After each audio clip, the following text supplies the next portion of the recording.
ఈ పెద్ద మనిషి గారు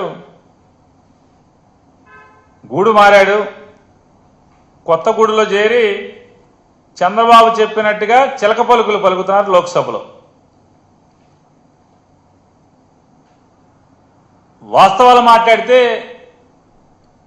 ఎవరికి ఇబ్బంది ఉండదు, కానీ చంద్రబాబు నాయుడు మెప్పు కోసం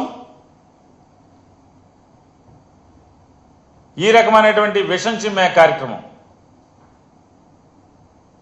జగన్మోహన్ రెడ్డి గారిని ఏదో రకంగా రాజకీయంగా నిందలు వేద్దామని చెప్పని, తద్వారా ప్రజలలో జగన్మోహన్ రెడ్డి గారి యొక్క నాయకత్వాన్ని తగ్గిద్దామనేటువంటి తప్పుడు కుట్రల్లో భాగమే ఈ లావు శ్రీకృష్ణ గారి చిలక పలుకులు అనేది ఇవాళ మనందరికీ అర్థమవుతున్నాయి.